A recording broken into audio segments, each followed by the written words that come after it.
संतान के रूप में कौन आता है? पूर्व जन्म के कर्मों से ही हमें इस जन्म में माता पिता, भाई बहन, पति पत्नी, प्रेमिका, मित्र शत्रु, सगे संबंधी इत्यादि संसार के जितने भी रिश्ते नाते हैं सब मिलते हैं, क्योंकि इन सब को हमें या तो कुछ देना होता है या इनसे कुछ लेना होता है। वैसे ही संतान के रूप में हमारा कोई पूर्व जन्म का संबंधी ही आकर जन्म लेता है, जिसे शास्त्रों में 4 प्रकार का बताया गया है। 1.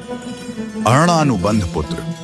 पूर्व जन्म का कोई ऐसा जीव जिससे आपने ऋण लिया हो या उसका किसी भी प्रकार से धन नष्ट किया हो, वह आपके घर में संतान बनकर जन्म लेगा। वह अपना धन बीमारी में या व्यर्थ के कार्यों में तब तक नष्ट करेगा जब तक उसका पूरा हिसाब न हो जाए। 2. शत्रुपुत्र। पूर्व जन्म का कोई दुश्मन आपसे बदला लेने के लिए आपके घर में संतान बनकर आएगा। बड़ा होने पर वह माता पिता से मारपीट, झगड़ा करेगा या उन्हें सारी जिंदगी किसी न किसी प्रकार से सताता ही रहेगा। वह हमेशा कड़वा बोलकर उनकी बेइज्जती करेगा और उन्हें दुखी रखकर ही खुश होगा। 3. उदासीन पुत्र। इस प्रकार की संतान न तो माता पिता की सेवा करती है, न ही कोई सुख देती है। वह उन्हें उनके हाल पर मरने के लिए छोड़ देती है।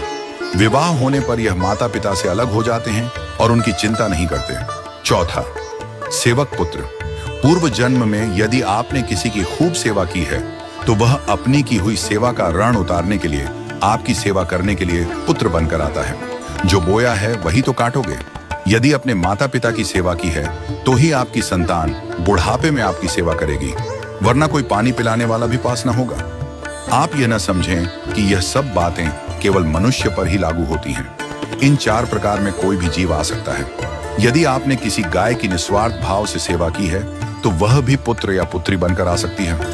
यदि आपने गाय को स्वार्थवश पालकर उसके दूध देना बंद करने के पश्चात उसे घर से निकाल दिया हो तो वह ऋणानुबंध पुत्र या पुत्री बनकर जन्म लेगी। यदि आपने किसी निर्दोष जीव को सताया है तो वह आपके जीवन में शत्रु बनकर आएगा।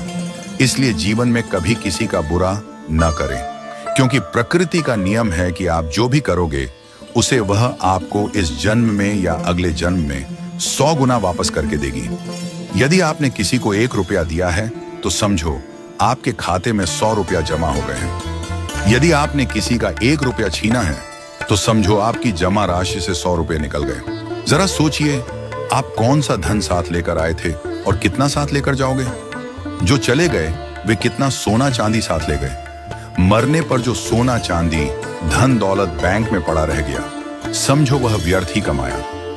औलाद अगर अच्छी और लायक है तो उसके लिए कुछ भी छोड़कर जाने की जरूरत नहीं है, वह खुद ही कमा लेगी। और औलाद अगर बिगड़ी या नालायक है तो उसके लिए जितना भी धन छोड़कर जाओ वह चंद दिनों में सब बर्बाद करके ही चैन लेगी। मैं, मेरा, तेरा और सारा धन यहीं का यहीं धरा रह जाएगा, कुछ भी साथ नहीं जाएगा। साथ यदि कुछ जाएगा भी तो सिर्फ अच्छे बुरे कर्म ही साथ जाएंगे। इसलिए जितना हो सके नेकी करो, सत्कर्म करो।